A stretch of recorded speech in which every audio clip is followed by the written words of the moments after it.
Bien, si vous permettez, on va. If you allow, we can start.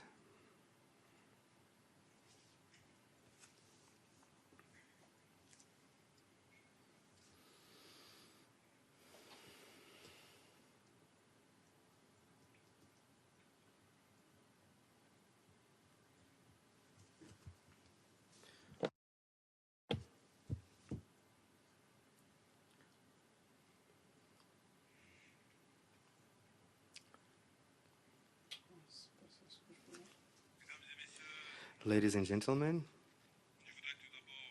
I would like firstly,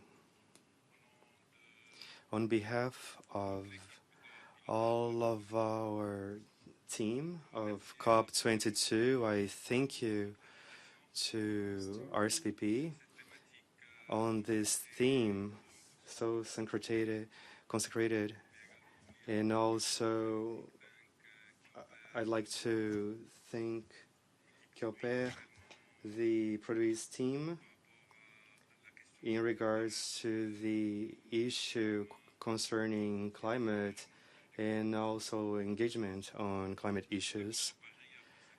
The Paris Agreement have celebrated lots of things in terms of capacity building and also the need of putting our plan in action. And that has been designed and they've done excellent work. We know that the issue is not so simple. It takes us to operationalize the Paris Agreement and also reflect on it and execute our projects in different domains, fields. And the link between capacity building, financing is what we see as also including technology. That's what we consider a central issue in what our presidency has been working on presently. And I'd like to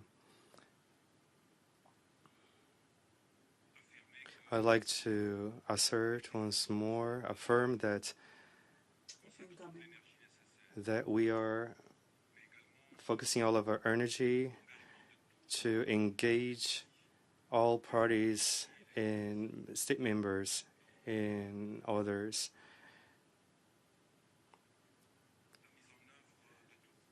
And so executing the recommendations and also the implication and expression of strong expression of the Covenant, Marrakesh Covenant towards this action. We do know that capacity building is a critical issue to execute this project, and not only in regards to mitigation. And we had an event here in Africa surrounding this theme, and we have this combination naturally that to master such processes and also the relationships that we developed through these projects, as well as the financing and facilitating the access to funding. The developing countries been waiting, and Africa, where we belong to, has been our place of start, and COP22 will be the main event. We will focus on capacity building and also aiming on the Paris Committee, referring to their work frame for the upcoming year. This overview for operational view, we need to find coherence all together just so we can share our knowledge, savoir-faire, There are a lot of centers all over the world, so we need to fix this platform for some synergetic to have this base that we can work from and optimize from it and enhance from it, and then go abroad. This is the value that we add to these projects. And this platform will be the center of the network on climate change, as well as through the work and action of all think tanks from north to south, and they will contribute to bring sensibilization the decision makers in regards to climate change, and also the strategy and structure of all projects, and also execute such projects in order to execute them. And so we do need, above all, not only the knowledge and knowledge transfer from the northern countries and reinforcing the cooperation, especially in order to, within the comparable economies. Morocco has obviously a lot of experience to share, as well as its expertise, and notably within different fields that we have make it happen. A lot of things in renewable energy as well, food production, also the issue, a very strong issue in the developing countries, and also that our collective intelligence will be brought up to what we seek as concrete answers. We have to take global conscious and feel that to be able to touch different communities and those different dynamics, not only to the life of the citizen who suffers with the climate degradation, but also the dynamics on this dynamics with the stakeholders in this private sector and also the states.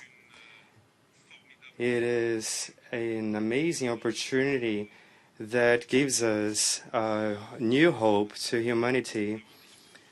Like we've heard this morning, different speeches. About the state of the world. And those who travel the world are always linked through weather in a very dramatic manner. And therefore, if we trust them to search for new ways and new solutions, with naturally the political will as much as possible with different agents, and the weather issue will be, it needs an honest engagement and acceptance towards the new rules of the game, and also towards the society. It's not an easy or simple change, but it's the only one that the world suffers today. It is this only one that the society and humanity suffers. And from there, the rules, the base rules that constitutes, that comprise, and that we celebrate after Paris Agreement, it concerns a matter of acceleration, a certain number of decisions, so we can turn the page of those that are still suspended in this issue. And in regards to this mechanism, we have to simplify the execution of projects, and also we have to show interest, the weakness points that we've mentioned and we've heard in regards the capacity building and complex processes, but they can become a lot more simplified.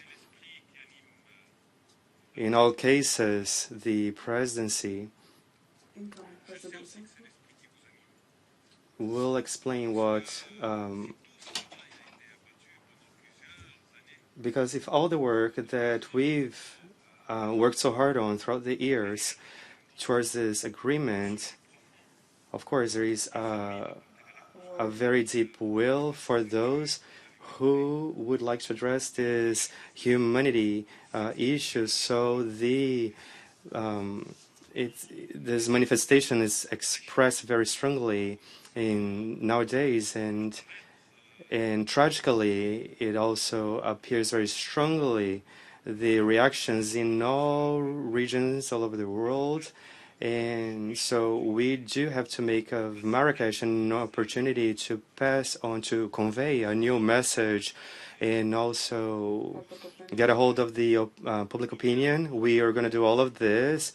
There is enough will, I can assure you, so no problem and no doubt that will over the fact that Marrakesh will be the point of reflection necessary, and a necessary one to bring this new message for humanity, that the climate issue, it's not an exotic issue, but it is one that involves our present and our future. And I thank you for your attention, and I would like to wish you an excellent work, an excellent session.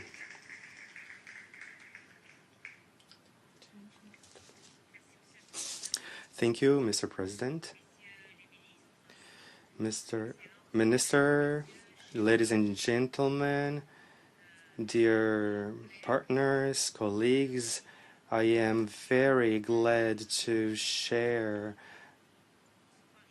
like the minister said, to receive you all here in this session in regards the center of all issues in climate change.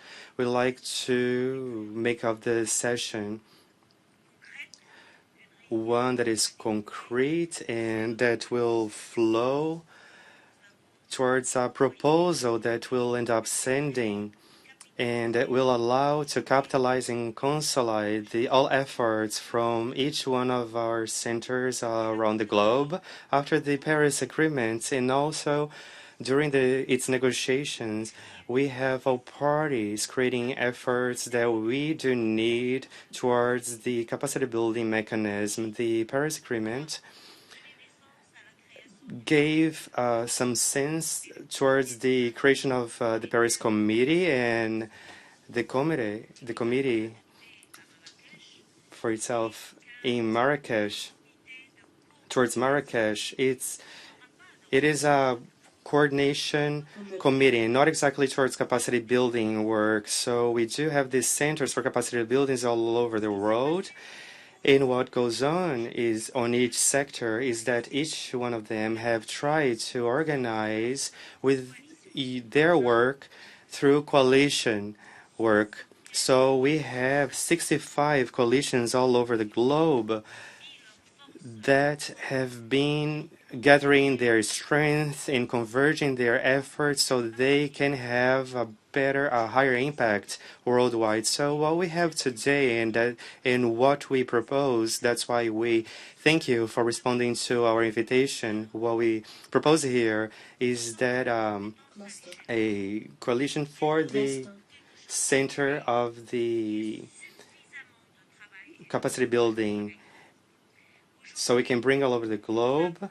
And nowadays we have a problem today because we have a lot of good projects, and the underdeveloped or developing countries are actually criticizing because they don't have a budget in their favor, especially counting on the institutional financial institutions, as they've seeked with their dossier. So where to seek the funding and the allocation for these fundings as they propose to numerous member states. So we do know that where is the money and the capacity to help all countries to prepare their contributions, their plans of action, and also their banking budget. That's what we propose to assess 100%. For example, today I thanked the Global Network that started working with us, the Basque Center as well, BC3, and also the Moroccan Capacity Building Center. We do know there's a lot of centers like that in Asia and also for innovation in all levels in Central Africa as well, in the Emirates. So all over the world, there are centers that have specifications and specializations. We'd like to commend what we exactly know and also buy time so we can go faster. And so let's take advantage of what we've got and also take advantage of what we've got. So what we should do right now today it is to reflect how can we do this and to create this imaging on every other sector and how to create their capacity building centers. I've also discussed with Barbara, minister from Germany, who talked with me about this initiative on partnerships to sustain in each partnerships between countries in order to propose to come together with the coalitions and also prepare themselves just so if in case they are not, let's say if they are specializing in sustainable development and another one who's specializing in hydric resources, in foresting. So each of the expertise, specializations that has been showing up, we'd like to give a little push so we can buy time and to get to know a lot more projects that are feasible so we can make it happen. You do know that the COP22 is right in the center of all these actions. So we'd like to show the world what we are trying to do, we're about to do. We've done projects as such. We've developed projects for other countries as such as well. So we'd like you to come to Morocco and also announce what you're working on. You know that FAO or World Bank, they've talked about energy projects for Africa. So we do already have projects, and that's what we're trying to do, coordinate all of these projects and work to maximize results. I'd like to stop right away to invite Minister from the Emirates to take on the word, and also after the Minister of Rwanda, and I will return to you in a few. Thank you. Minister. Okay, Monsieur. Thank you so much. First of all, I would like to thank His Excellency, the Minister of Foreign Affairs of Morocco, and Her Excellency, Minister of Environment, for this great initiative. The capacity building is always an issue in the developing countries, and having such an idea which is going to concentrate on developing capacities in Africa and Middle East is very crucial. You know, the climate change as a topic is affecting the region heavily, and we would like to ensure that we have the right capabilities and experts, and our people understand what exactly climate change and how they can adapt to it. Such initiatives with the strong partners is really needed from our side. We're totally support anything which leads to building knowledge, building capacities, helping people shaping up their futures when it comes to sustainability and climate change. I have a couple of comments which could be considered moving forward by developing. I know the timeline is going to be launched. The whole idea is going to launch by COP22. However, we need to ensure through the center that there is no duplication with the other international organizations, other international or regional institutions which already are already doing a couple of things. We need to harmonize the various activities, and we need to capitalize on the expertise of various institutions. Here, let me just highlight a couple of organizations, if you allow me. The Global Green Growth Institution, they're doing so many things in our region, and I'm sure they will be more than happy to extend the full support to the center and think tanks that has been mentioned. Same thing with IRENA when it comes to renewables. Their main mandate is to build capabilities in the field of renewables. I'm sure they will develop and put their expertise to support the idea. Same thing with the other institution. Here we're talking about UNEP, FAO, GCF, and many others. So I would like to congratulate you for such idea, and please count on our support in achieving the vision of the center. Thank you.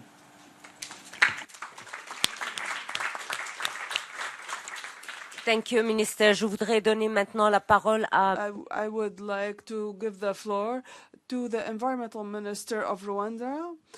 Thank you, Mrs. Minister.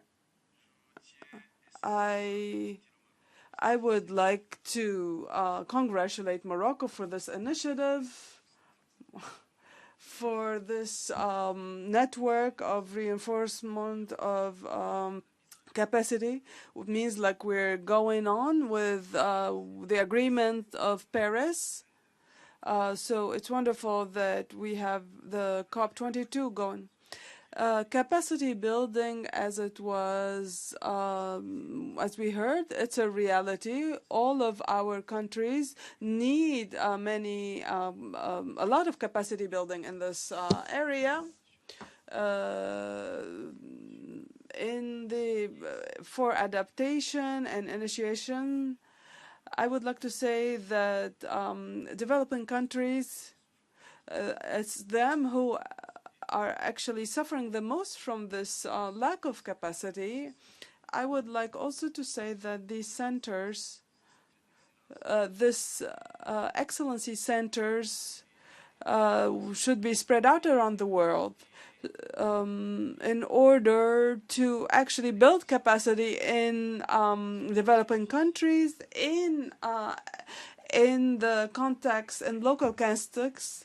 So we would like also to use our own capacity, and that know their context and they are familiar with the challenges of climate change. The consequences are often the same, and they often also are very local as well. So Rwanda is in full support of this initiative, and we will contribute as much as possible, and we will support you to the end. Thank you. Thank you. Thank you, Mr. Minister. And I would like to invite you all to the press conference tomorrow with the Rwanda.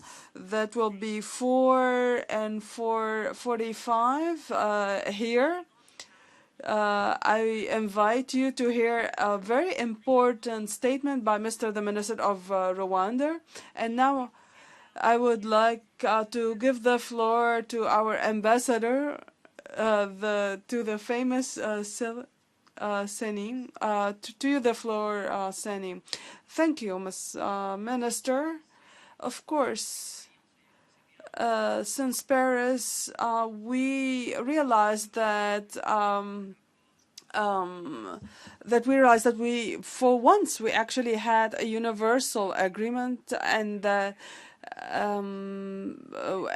also has widespread geographically and in the area that I'm working. So we have to reduce emissions in order to mitigate climate change. So the NDC told us that the main challenges how to integrate climate in plans, development plans. So it's a holistic approach that will touch on various aspects of the economy, and all the layers, social layers involved.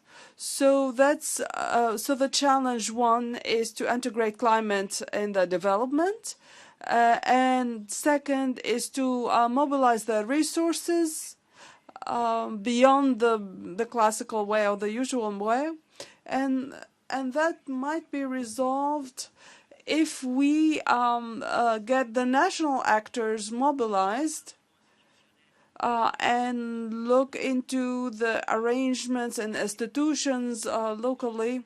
So I think it's important when we look at the offer from the financial institution, from the Green Climate Fund, and those who actually help support the countries. These are the institutions that would qualify them, the offering institutions. And for the demand part, I know that in Rabat in Morocco, like about 2 weeks ago, somebody said, I cannot name, we cannot continue business as usual. Okay. So we would like countries to planify this. So they would planify this even in their planning for human resources. So this is the challenge that I believe the package that as it was called the Marrakesh package, it has to be this holistic approach. So it needs to take they have to take into consideration the reporting for regards to matters of transparency, and also how to build capacity with regards to integrating climate, and also how to mobilize resources. So how can we put together a system for everybody to find their place, and we would like that the countries will be at the center of this system or of this organization so with regards to the things that are actually do not pay, we continue to work. So I will not inform of anything new by saying that the group, African group, so we would like capacity building sur les finances, et aussi also about reporting. We would like to learn from the example of South Africa, that they actually they have a capacity that they can generate all the written reports. So South Africa doesn't need anything because they have a system nationally that they have their expert. I believe we have to go in this direction, especially we have to report within a year the greenhouse gases, within 2 years other matters. So we would like to be reporting continuously. Thank you very much, Stenil. And we would it is indeed the example of South Africa. It will be reiterated in the Moroccan example with the help with the cooperation from Germany and Italy. Recently, we were able to create a center of expertise in Morocco that they have trained Moroccans, and Mr. Boussaid will present that early. And they are training negotiators, technicians, and a lot of visits have been made in different countries. Yes, for we have to enforce to build capacities on the for each country. That I agree with that. I would like to give the floor now our ambassador and chief negotiator, multilateral chief negotiator, and he will speak more about the centers of excellence. There's no. So I'm happy to be part of this launch. So capacity building is a critical point. We had an informal meeting this morning and last week in Rabat, and capacity building was one of the key points of this informal meeting. And everybody agrees that we have to get out of COP22 with a package with capacity building, as was said by Mr. Minister. But capacity building will not be limited in the PCCD. It's a global package or holistic package that Morocco created with Germany. You will see we created the NDC partnership, which is a very important initiative, and this network of centers of expertise that will support the NDC partnership. So everybody agrees among the negotiators is to get out of a package with regards to capacity building. So this network of capacities of experts around the world. So we aim at this result in Marrakesh. So we will not have money. We don't need anything. But we won't talk about capacity building. We talk about training. We talk about creating institutions. Morocco is a very good example. If we look at what has happened in Morocco, what institution we created, how we built projects, where did we go and look for funds, and other countries have similar experiences. So now today we have to get a project going. This is something very important, and for this we need finance, but without capacity building with regards to management of the projects, and we don't have financing of the project. So all the negotiators agree that this is a very important point. Thank you, Mrs. the Minister. Thank you, Mr. Minister. I would like now to give the floor OCC Global Network. So it's a network from the World Bank. I believe Miss over there, I believe it's interpreter, she's a name, Jana. Good afternoon. Bon après-midi. English, but if anyone wishes to address questions in French to me or our team, that would also be fine. I want to start by thanking our hosts, Madame la Ministre El Haïté, and Monsieur le Ministre Mezoua, as well as the distinguished ministers from UAE and Rwanda. We are delighted to be here to be part of this session and to be part of this conversation. We feel very strongly that the building of capacity in all countries of the world, including or perhaps especially in developing countries, will be absolutely necessary to reach our climate goals. The words of the ambassador rang very true with us, that we cannot afford to continually send consultants to countries for 2 weeks, for a month. They do their job and then they leave. Nothing against the consultants, if there's some in the room here, but it is necessary to build the local capacity of the countries themselves. I would go further to say that it is necessary to link the efforts to build capacity in different countries around the world. Climate change is moving almost more quickly than we can react as policymakers, as technology creators, as government officials. So as we learn in one country, we need to share those experiences and best practices with the different countries around the world. So we very much endorse the capacity building efforts, and we very much endorse networking those efforts.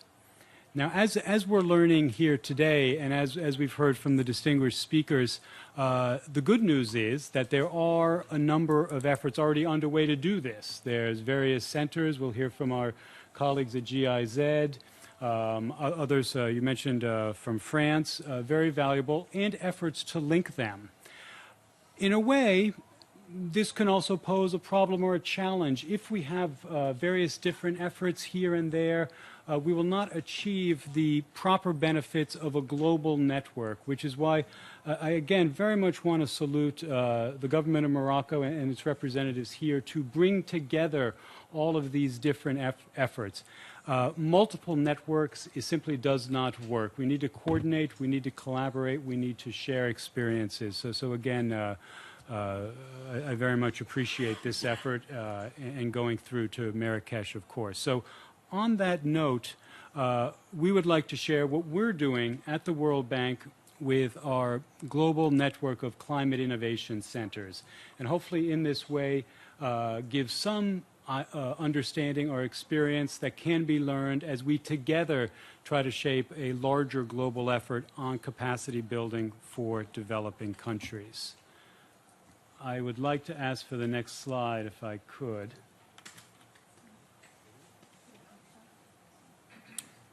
I don't know who's controlling the slides. Oh, we are. No. I will go ahead then. The basis for the World Bank's network of climate innovation centers comes from the point of view of building private sector capacity in developing countries. Oh, here we go, just in time, just in time. We all know the threats posed by climate change. We all know those are not something in the future. We all know that developing countries are facing disproportional harm. But we also know there's a great opportunity here. We did a study at the World Bank a few years ago looking at just in developing countries what the investment would be in climate-related sectors in the coming 10 years. And we calculated that in the coming decade, $6.4 trillion will be invested in developing countries in climate sectors. And of that amount, 1.6 trillion would be available for SMEs or le PME in these sectors. So without giving the local private sector the capacity to capture this, it would still be the incumbent companies and the incumbent technologies that capture it, which would leave out the developing countries from the investment generated, the jobs generated. And again, I would salute our host here in the government of Morocco, which has been very successful in l'intégration industrielle, both in the solar sectors and the wind sectors as well. So this is the basis. We wanted to build the capacity of private sector in developing countries to capture this this opportunity. The next slide. Great. So what we did is we created the Climate Technology Program and brought on some development partners who also like this idea very much with a $75 million commitment, including the governments of the United Kingdom, the Netherlands, Norway, Denmark, and Australia, who have all combined to support this initiative. And we have established the Climate Innovation Center Network, which we'll go into in more detail later.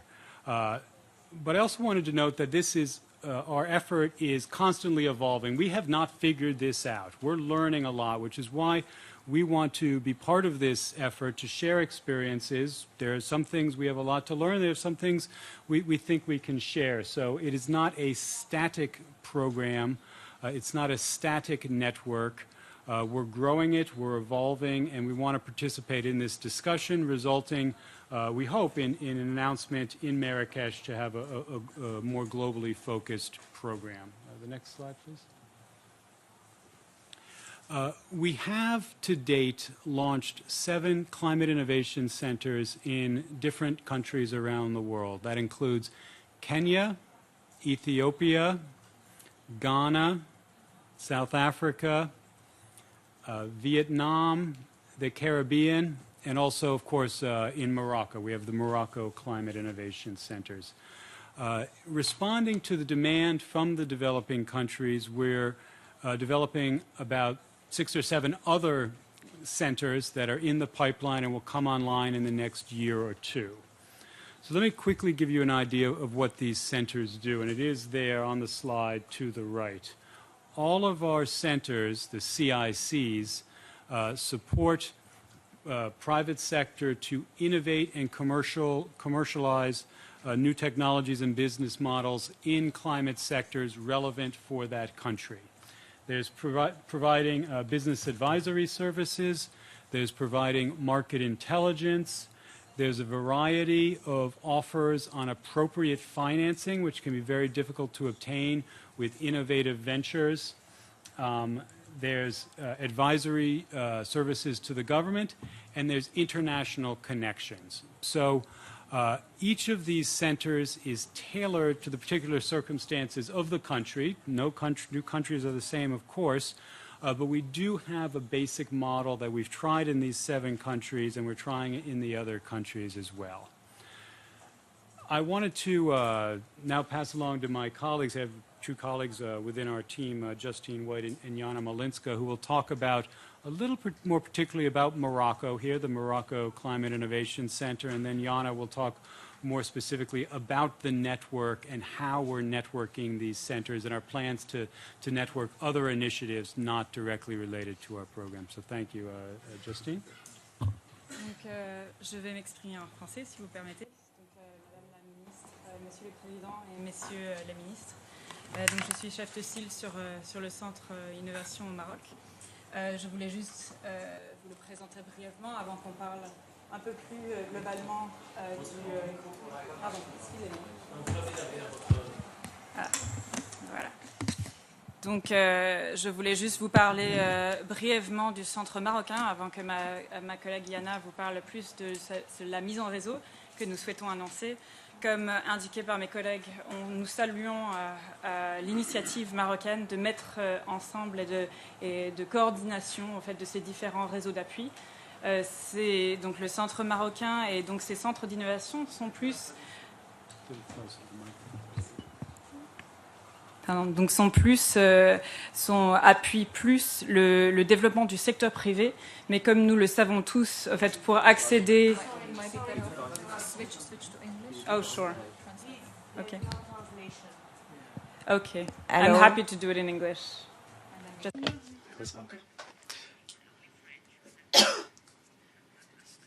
You can continue. Sorry.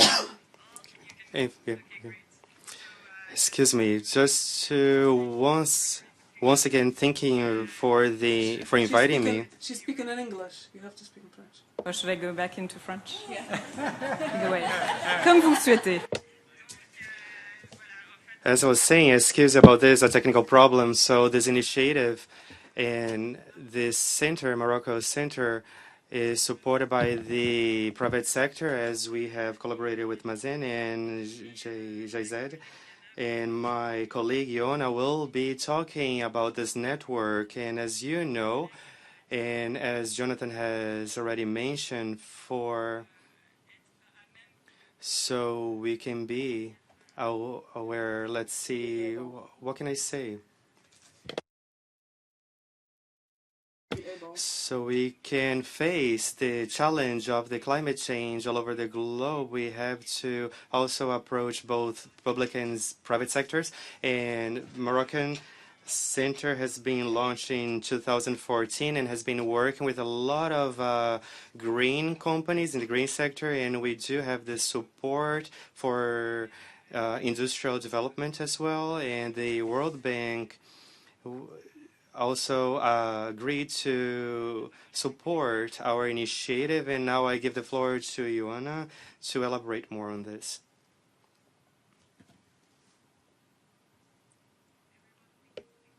And merci beaucoup pour votre invitation. Thank you for the invitation.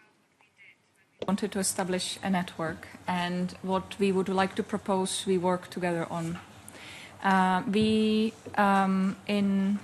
I'll go back.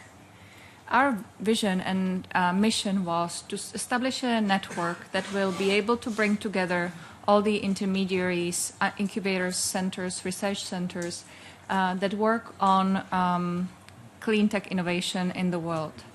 And we wanted to create linkages among them because we see that there is a lot of separate efforts and we want to bring them together.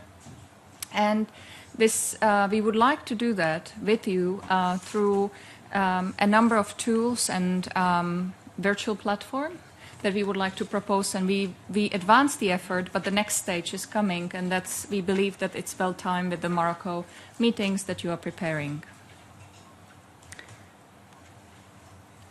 So just very briefly, we launched our first internal network among the centers in March 2015.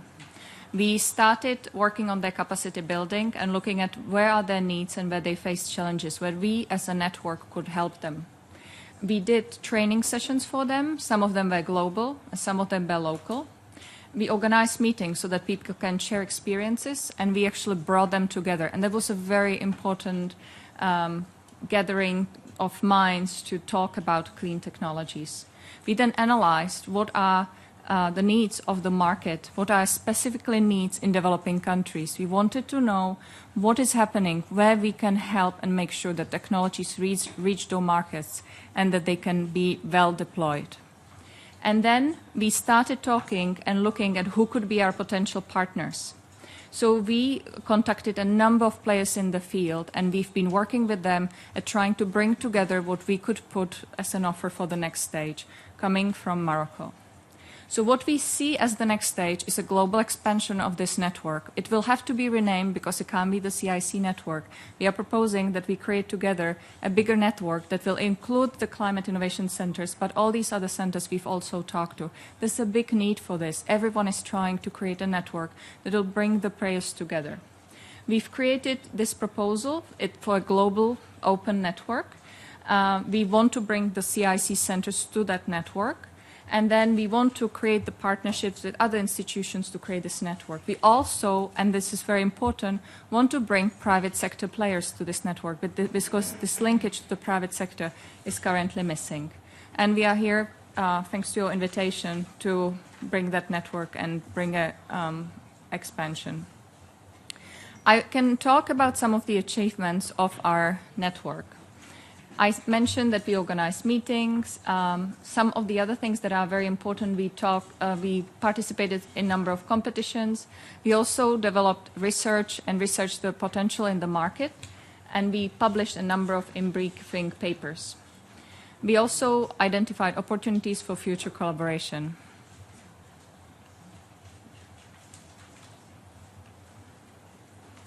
Now, about our partners. So we've already been talking about this idea and participated in networking events from the IDB. We also work with our US colleagues with the Department of Energy who have their network of clean tech centers. We've talked to them how we could share the existing knowledge, how we could share the tools that are available. Some other partners are also the climate kick centers, Carbon Trust that was creating that created the program and helped us with design of numerous activities. We've also been in touch with Mission Innovation and the Breakthrough Coalition. We believe that our efforts are very complementary to what they are proposing. If you think about it, there was an agreement that we should mobilize private sector. The next step is how we can deploy some of the technologies in developing countries. Our network is very strong to do that, and that's what we would like to propose. So where we see the opportunities? One is these linkages with private corporation investors and other customers that need a solution, that are looking for solutions. We want to create stronger knowledge and market linkages, and these market linkages need to be helped. There are currently a lot of gaps and divides, and we want to link north to south, south to north, and south to south. It's very interesting how our program works only in developed countries, developing countries, but some of the technologies are in developed countries, so we need to really think about the models, how to bring them to those markets. And we've started doing this work, and we want to share our knowledge with broader community. Capacity building can be underestimated. It would be pity if centers would have to go through same mistakes, or if they could not be enabled to learn from each other. We also believe that there is lack of market research. Where are the exact challenges and opportunities in a certain developing country markets? The vision for this global network expansion is the membership growth. As I said, we have the centers, we want to add members, then diversity of partnerships, where the private sector would have to play a role, the government players are working with us, research institutions, and some of the additional offerings would be technical expertise, connections, local and global markets research, and virtual platform. Currently, there are very separate sites where you can get information, but this is still missing. And this is the end of our presentation. We will be happy to answer any detailed questions. Thank you, Jana, for your support. I would like now to give the floor to Lisa. Lisa was late, I know. She is here. No, she couldn't come? Hey. Oh no. Okay, so the floor is yours. George.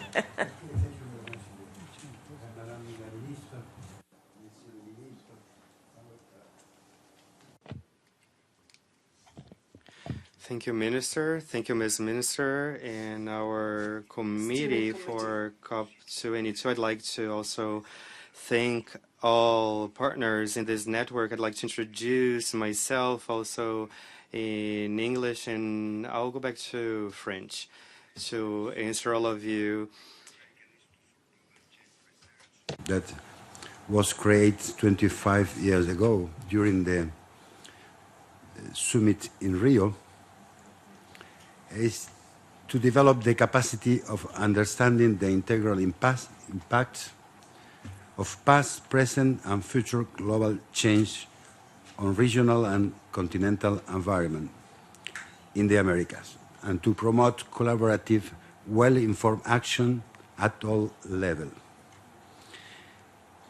The Inter-American Institute pursues the principle of science excellence, international and interdisciplinary cooperation, and full and open exchange of scientific information relevant for the global change.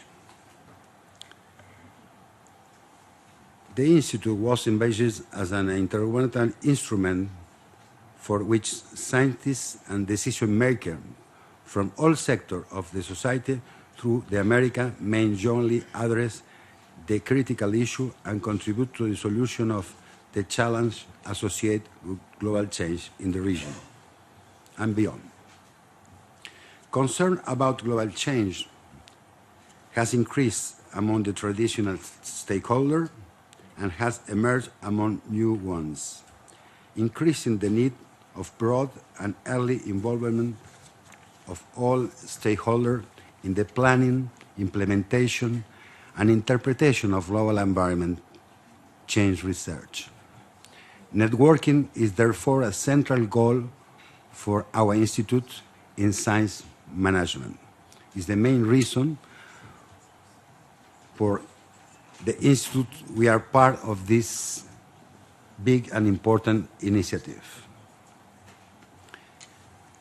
Another subject is the reporting between science and policies.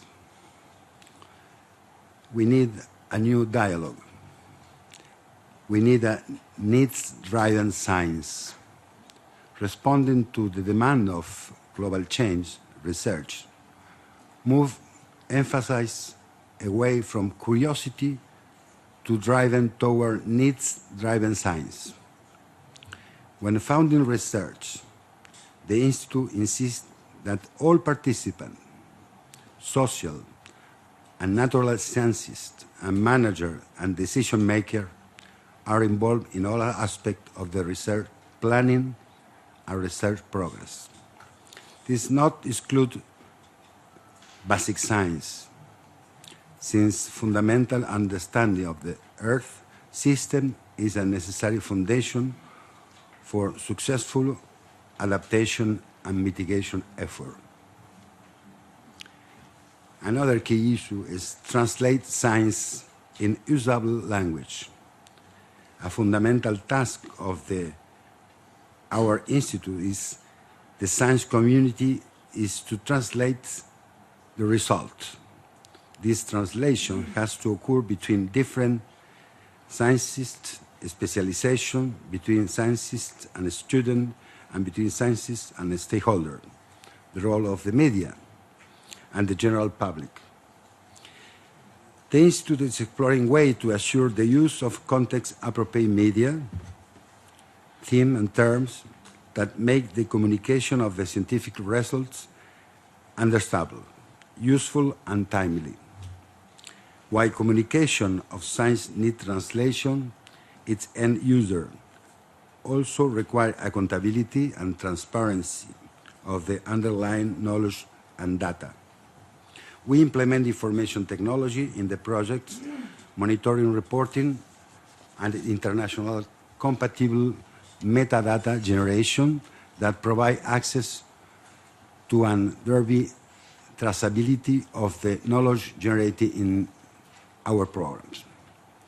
The efficiency of translation of science to the decision-making process must be further developed. This will require an early and ongoing dialogue between scientists and decision-makers. In the development of projects, program, network, or every action related with the global change.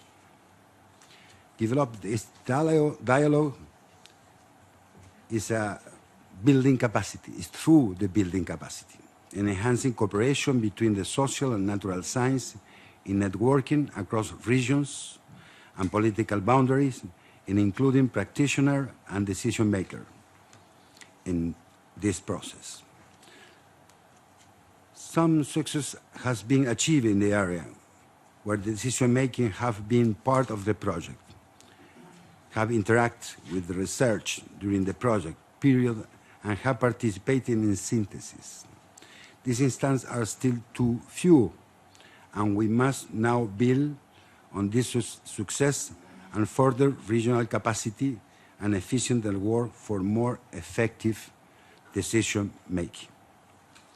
We've enhanced this important dimension in the Inter-American Institute has created recently a Science Advisory Committee, an established recent Science Policy Advisory Committee, and a specific Science Policy Directorate based in Argentina.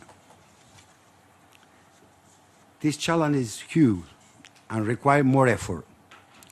All centers of excellence and also think tanks share this concern: how to increase the interface between science and policy at all levels.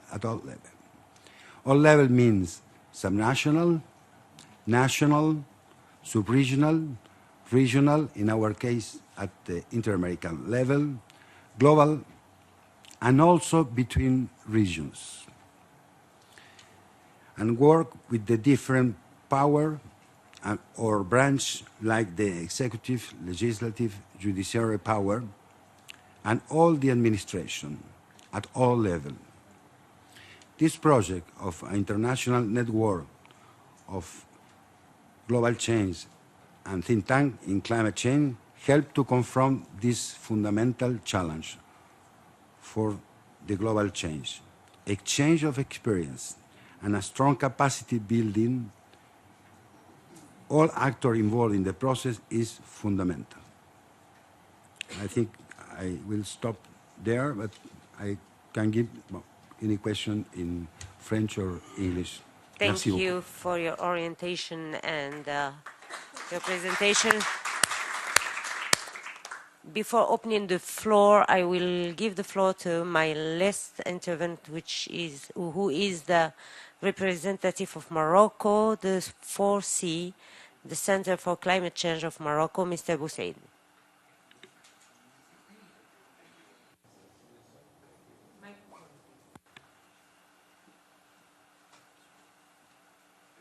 Excellency. Thank you. Thank you, Minister. I just try to figure out how to see the presentation in the screen. Okay. So my presentation is entitled Climate Change, South-North Triangular Networks of Centers of Excellence and Think Tanks. So here I will try to tackle the issue of triangular and South-South cooperation and how we can use these networks of Center of Excellences in this sense. As you know, climate change is an emerging domain for the South-South cooperation.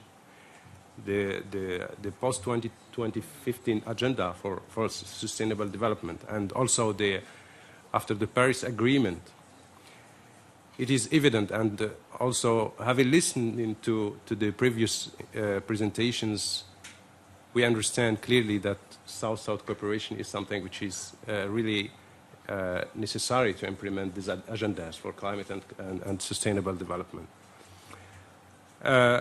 Also, we have to notice that many emerging countries are moving to the front line of international climate policy. They are taking the lead in adaptation as well as in mitigation. And in this sense, Morocco submitted last year an ambitious INDC and an engagement which has its institutional roots in the sustainable development strategy. And as you may know, the country is developing a more ambitious contribution, which will be submitted soon, and also an adaptation plan and a greenhouse gas inventory system, among other policy instruments. So one of the countries taking the lead from the developing countries, Morocco is sure one of them, and others, of course. But South-South cooperation needs to develop some mechanisms, because traditionally we are used with the North-South cooperation, and there are mechanisms for that, and the tools and approaches are developed. But we have to learn from that to foster and develop South-South cooperation for the climate issue.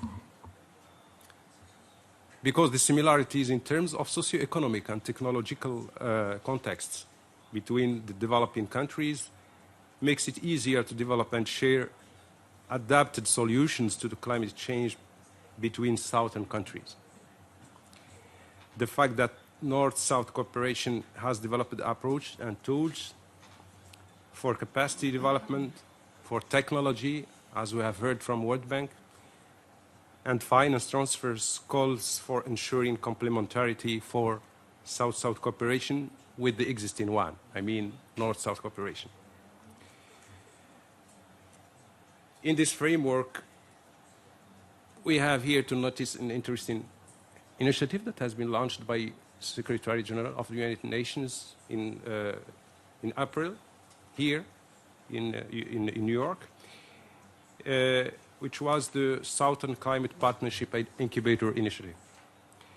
So this initiative has the aim exactly to do with the subject we are talking, how southern countries could help other southern countries.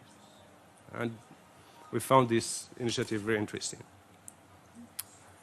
We tried, as you can see in this slide, we tried to categorize some of the existing networks according to their primary focus area. Some are more or less specialized in research and knowledge sharing, as EIE, for example, network. Others on facilitation of policy dialogue, and others on capacity development and technical and financial and technological support, of course. like CIC. Now, the triangular cooperation and the link to climate research, the domain of research. The triangular cooperation could provide a valuable platform for the research, for sharing knowledge and results of research. Also, they can provide the investment necessary. It can provide, the triangular cooperation can provide the investment necessary to enhance the development in the south and in the north in order to deal with climate change. Some examples on triangular cooperation. Here I would like to mention the example of SASQUAL, and Mr. Kinana from South Africa is here with us. SASQUAL is a joint initiative of Angola, Botswana, Namibia, South Africa, Zambia, and Germany. It is conceptualized and operationalized to complement the existing research and capacity development infrastructure and research initiatives in the region, with the aim to conduct problem-oriented research in the area of adaptation to climate change and sustainable land management, and provide evidence-based advice for decision makers in the region, as Jorge said in a while. Another initiative is the Asia-Pacific Network for Global Change, APN. This is from Asia. It aims to enable investigation of changes in the Earth life support systems and their implications for sustainable development in the Asia-Pacific region through support for research. So the two initiatives are focusing mostly on research and knowledge.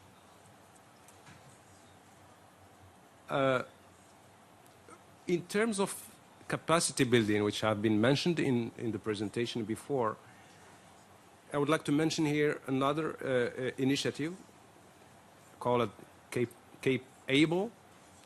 It's a core program of the Asia-Pacific Initiative on global change research, which focuses on capacity development agenda.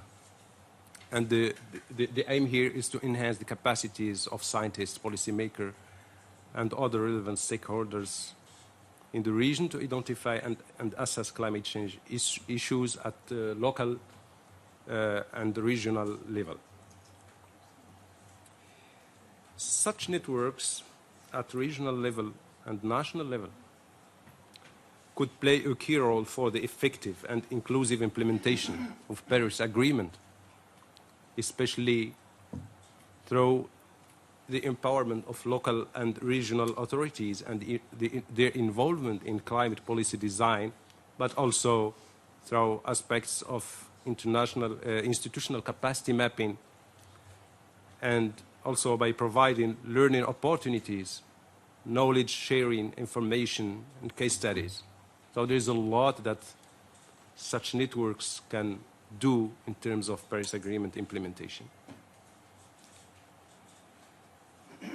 In terms of negotiation and the link and the role of the networks, these networks provide a space for improvement of quality, effectiveness, and fairness of negotiation process. Among other aspects and among other supports that can be valuable from such networks, we can here mention that such platforms give or provide legal and technical support to inform negotiation positions and related policies. They also strengthen the dialogue and cooperation between partner countries. So, and there is so many other aspects that could be used for that. And here I bring the example of CDKN, which is oriented towards negotiations. CDKN aims to help leaders and negotiators from LDCs and most vulnerable countries to become informed, skilled, active, networked, and influential actors in international climate change and talks. That this is a platform which is oriented on negotiation aspects. Networks could complement the work of the IPCC, and we have been, Sini was talking about reporting and the role of reporting in the common agenda of next year's. So here also networks could play a key role to come with and to assess the achievements of countries in terms of their commitments. And they can make the link between the scientific aspects, data aspects, knowledge aspects, and policy level that is required for stock taking or other aspects in terms of Paris Agreement implementation. And here we have also another interesting example from Asia. It is the climate policy dialogue, which has been among Japan, China, and Korea. And the objective was to discuss on the 2-degree scenario for Asia and policies and financial mechanisms necessary to achieve it. So this is one of the important aspects, as I said.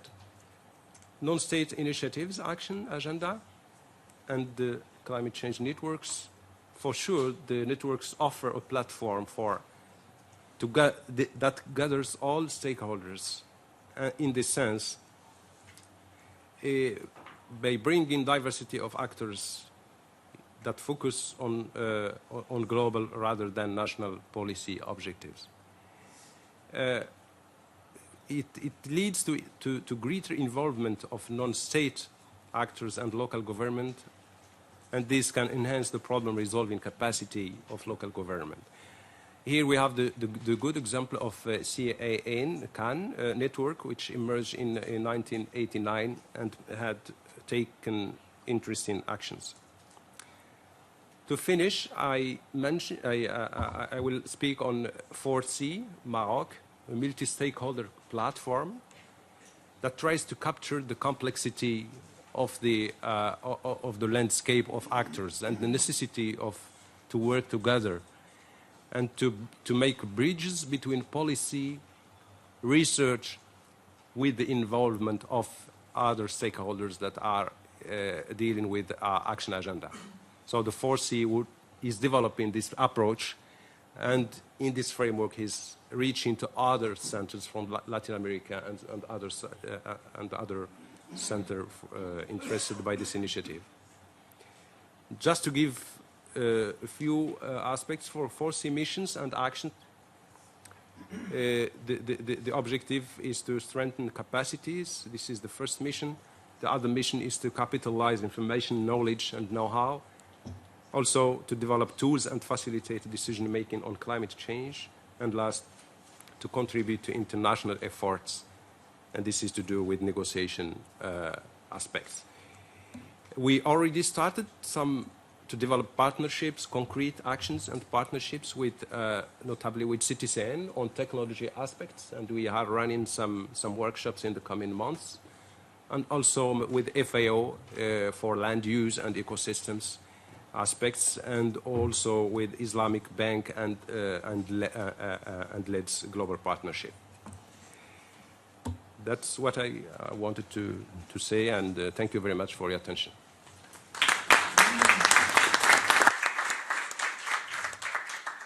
Thank you, Mr. Boussaïd. It took us maybe 2 years to have those partnerships, and it may took us 1 day to create a big and a powerful network.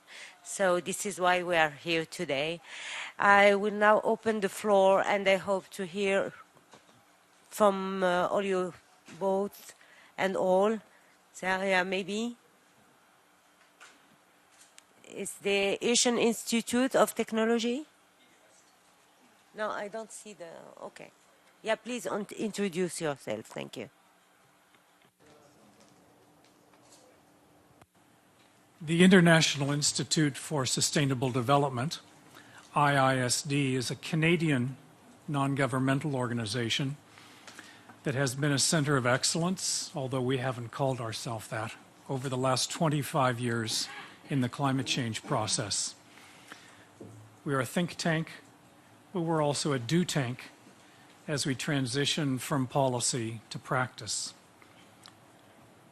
IISD strongly supports national level implementation as a key focus of the post-2015 activities. We recognize that the form of the centers of excellence will vary, and therefore we advocate for a flexible approach based on the evolution of centers in different economies and across different issues. Both national centers of excellence and international centers of excellence can play a role. It's 2016.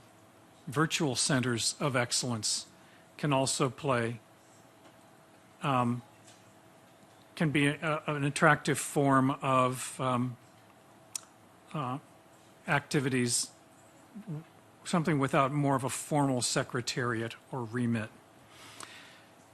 I like to talk about success stories. We've been at this a long time, and IISD has many success stories. IISD will have a team of 37 people in Marrakesh as part of the UNFCCC Secretariat, providing knowledge and information and communicating policy outcomes. With generous funding from the Kingdom of Saudi Arabia, Italy, the European Commission, and Austria, IISD will be publishing the Earth Negotiations Bulletin, which I hope you all read to follow what happens inside the negotiations.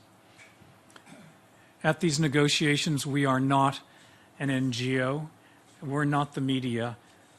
It's an interesting partnership between Secretariat, governments, and non-governmental organizations. One of our other success stories is that IISD has been working very closely with a number of governments and the Friends of Fossil Fuel Subsidy Reform through our own Global Subsidies Initiative. IISD also hosts the Secretariat for the Forum on Mining, Minerals, Metals, and Sustainable Development. IISD is also the Secretariat for the National Adaptation Planning and Global Network, which is dedicated to enhancing bilateral support for national adaptation planning, working with more than 34 different countries. So IISD hopes to play an important role in the Centers for Excellence. We're not a new entry in all of this. And it's important, I think, that knowledge providers, knowledge managers, knowledge resources should play a role along with policy institutes. Thank you. Thank you. Thank you so much, and we have no doubt that your role will be a major role beyond the network. So thank you for your support, and I think that we have a lot of job to do together. Thank you. Yeah, thank you. Before Marrakesh, I hope. We should be ready before Marrakesh. Thank you. The floor is yours, ladies and gentlemen. Minister, do you want to give us a small word? Well, let me take this opportunity to thank you, Honorable Minister, for your leadership.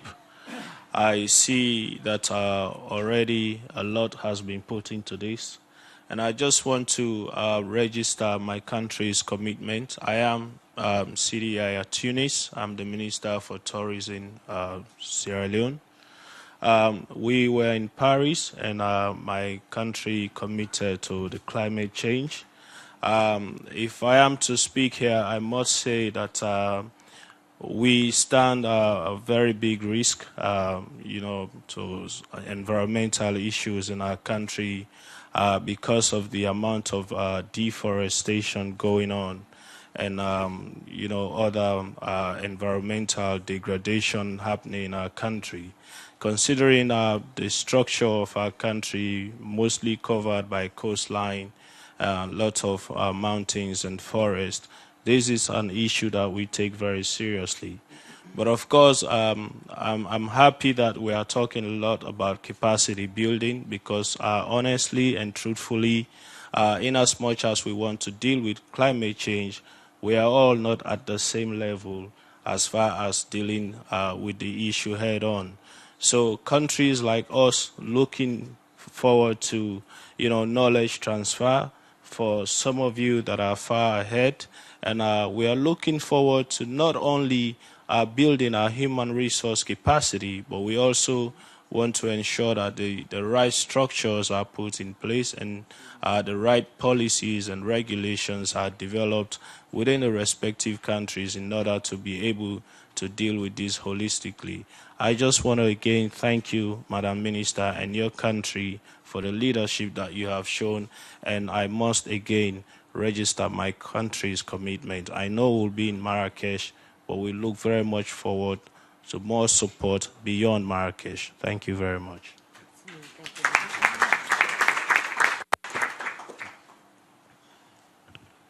Thank you very much. If there is any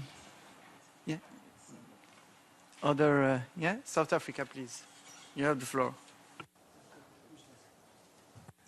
Thank you, Excellencies. Let me also commend Morocco for this initiative. I think this is an excellent response to what was agreed to in Paris, noting that capacity building is a crucial issue for all developing countries. The initiative of bringing centers of excellences together to work towards the attainment of this milestone that was achieved in Paris is commendable. And as many of you have heard, South Africa has got several centers of excellence, many of whom contribute to capacity building. We've got the CSIR. We also, you also heard about SASCAL, and there's another one that the World Bank also mentioned. But the question is, how do we bring all this together to ensure that we work towards a common goal? And we believe that under this initiative by Morocco, we can find a way of making all these centers of excellence work together, not only globally, but in country as well, such that we avoid duplication while attaining the same goal. So as South Africa, we highly support this initiative by Morocco, and we look forward to working together so that we can have a successful launch by COP22 of this initiative. Thank you, Ministers. Thank you very much, first for what you're doing in South Africa at regional level, for building capacities, but also for your support for this initiative, and you are welcome to be included on this initiative. Thank you very much. There is another comment? Yeah, please, Mr. Minister. Thank you. I just want to communicate that our Green Fund in Rwanda is leading our effort to establish Climate Innovation Center and the Technical Assistance Facility. This Technical Assistance Facility is meant to support government institutions to mainstream environment and climate change policies.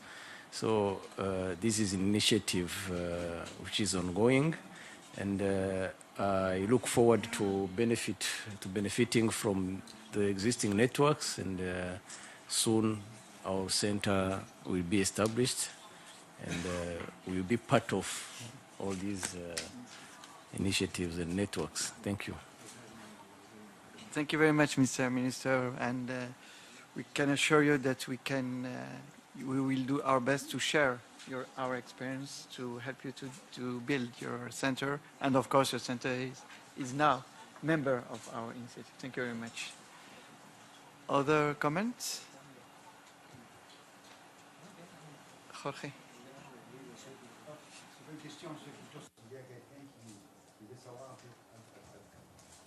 fait un roadmap pour arriver à avoir un résultat. Have a roadmap to achieve a result of the international network. If there's somebody, if anybody has a question, a precise question, how can we proceed? We started 9 months ago. We would like to get to a workshop and the COP22 in Morocco, and we hope a more developed document this year about the projects of our center, about the networking of other centers. Donc nous sommes so we are a core group right now. Donc, the Inter-American Institute for Climate Change, so Spain, DC3 from Spain, and the network, the Brazilian network Red de Clima. And also an research institute in Colombia on this matter.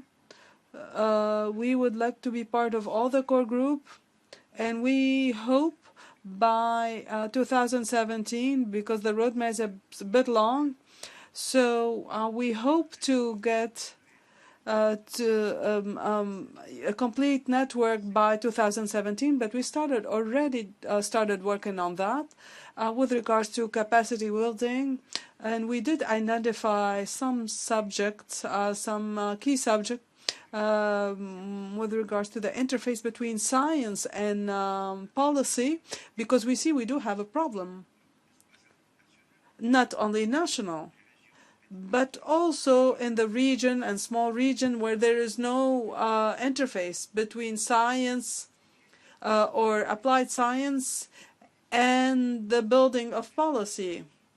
So to have a knowledge about the decision process and how to get to all the decision maker and also to the public. But I think it's fundamental right now to build these bridges between science and the public policy and the private sector in order they take decisions with high quality science. Thank you. Thank you, Jorge, for this precision. And now I would like to give the floor to Madam Minister. Thanks, everybody, for your respective contributions. And I'd like to see this network getting bigger and bigger, and also our expertise. And we've seen that there is specialized centers in innovation and others towards much more negotiation competencies. And I'd like also to call attention to our new partners, the Italian Climate Center, and also Minister of Emirates. Before he leaves, I'd like him to speak a little bit more about the clean tech knowledge, and I'd like us to be more operational and concrete. I'd like to ask that we think through these issues for the next phases. It's true that this session today, of course, we did this today to kickstart the network, but we have to put ourselves out there for the next phases, and we should focus on the next phases right away, only for this African countries that's been asking for our contributions. And among all the centers, I ask for the centers, are we ready to contribute for these countries? And also for those in the Pacific, that requires a follow-up. We'd like us to be more oriented towards the response for the expectations that are urgent for these countries. And also we should reflect the follow-up from this meeting, because of course we're going to go to the press and announce that we'll be creating the competency capacity building center, and I'd like to thank you in advance for that. Thanks, Ms. Minister, and I'd like to give the floor to... Yes, those are complementary to each other. The research, the savoir-faire. There is a network that is established within the private sector, but I ask if it's possible to bring them up together, because in regards to negotiation, the political plan, level by level, but there is also the necessity to work better with the Excellence Center, and that the center addresses the private sector, and that's where I see potential, because we've done our research, but there isn't still a network in considering this type of cooperation.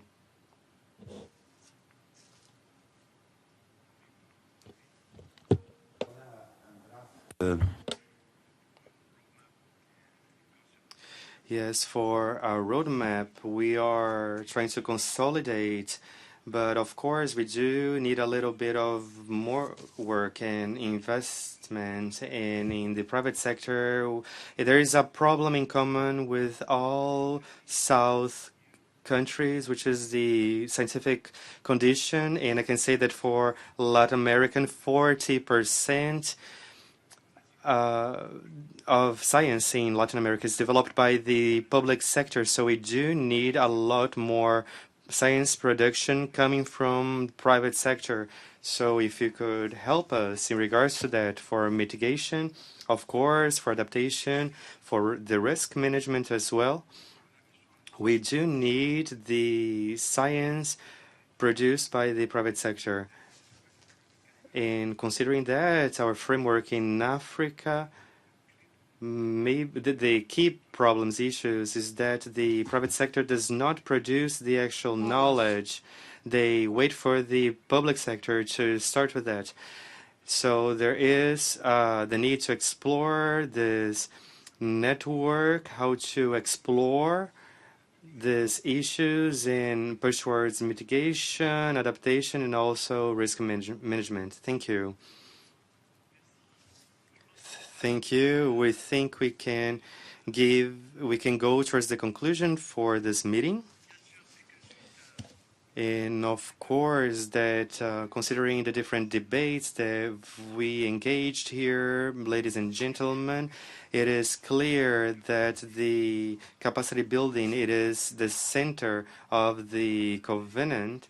And as we know, the issues coming from the Paris Agreement, especially in regards to the capacity building, and with the Moroccan presence here, we have this as our priority, and through the diverse interferences here with the ministers and our negotiators for the African group and others areas. Of course, we can see a very strong political will to make that happen for all these networks, and there is this effort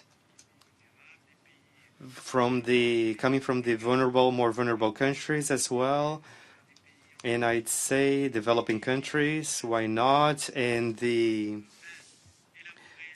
island states, in developed country island states, no matter if decided or not, they have the chance to implement these contributions in national levels. But of course, there is a gap still in a matter of knowledge and scientific knowledge as well, the knowledge on the field of study, and all this work that we do is what we also have to push forward and minister, as we've said. In that sense, to have a better action and just try to develop further this plan, we also have to bring up under the light what's being said today is that this initiative have been done globally. And I'd say there is a very strong will in order to make it a concrete happening. And also, as Jorge has said, great effort on coming from the Center of Excellence that has integrated this initiative and others that are ready to, I'd say, to give the support and reinforce our actions. And behind all this, the real question that is posed here is how are we going to arrive in Marrakesh with a concrete plan of action, and also our centers that are placed in network to share the knowledge, and also with enough flexibility just so we can, as I say, not something that it will be very hard to manage, or operationally speaking, but mainly through sharing our capacities. Marrakesh comes with a new vision that is brought up by the Moroccan part that takes part in the institutional aspects coming from the Paris Agreement that also integrates the action on top of the network, and also the projects that we end up creating with this support, as she said, that we already have, that's been already worked on, that we can take advantage of, so we can engage as many countries as possible. And within this framework, on this logic, there is the will to be able to work with this regional cooperation, and also among regions, and also not only that the North can support the South, but when it comes to science, the South can help South as well, and why not the South helping the North? We can succeed with that. For what we've heard today is that there is a certain number of international institutions that's been working on these issues. They've developed enough tools, enough knowledge, and they follow up in the different centers in order to develop their own capacity and also assure a true knowledge on climate change. And next, as we've heard about the World Bank, there is this capacity building that is much needed, and other networks also needed. There's been created a Center of Innovations that concerns climate change that are trying to develop their own work within this base. So we have to assure this complementary work among all centers, already existing centers. And behind all of these experiences, as I'd say, we'd have to move forward and ask ourselves how to include the private sector, and how to have that as a complementary point of support. So considering our calendar, our agenda for Marrakesh, also the non-state agents will be playing a crucial role, because if they've been undecided ever since the Paris Agreement, today we can act on top of this, and in regards the municipality level, private sector, and if there regards also this civil society, if we don't have all of these agents working together, we are never going to be able to attain such objectives and articulate ourselves among the excellence center and also the private sector. So we have to assure that. And finally, there is a very important initiative, which is the one with Germany. This partnership, its goals wants to...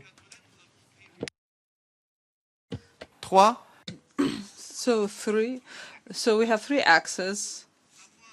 First, that there would be transparency with regards to financing, and also have easy access to this financing, and have a knowledge what are the available funds and what are the different criteria of eligibility, and allow these countries to access this information in order to access this fund. But also the partnership also includes also capacity building, because it thinks that it needs to finance these countries that they want to develop their NDCs. So through this NDC partnership, we will be able to answer these questions, how we can ensure access to these funds, and also how to build our capacity in order to have NDCs that are realistic. So in the COP22 in Marrakesh, and where this initiative will take place.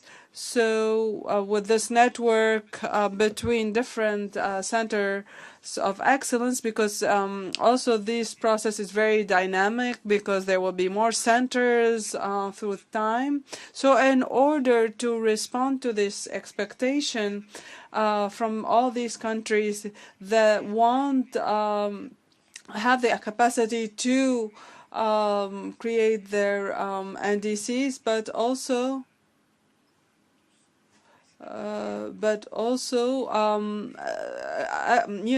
get a better knowledge, which is good for everybody. So thank you so much for your presence, for your collaboration, and see you soon in Marrakesh.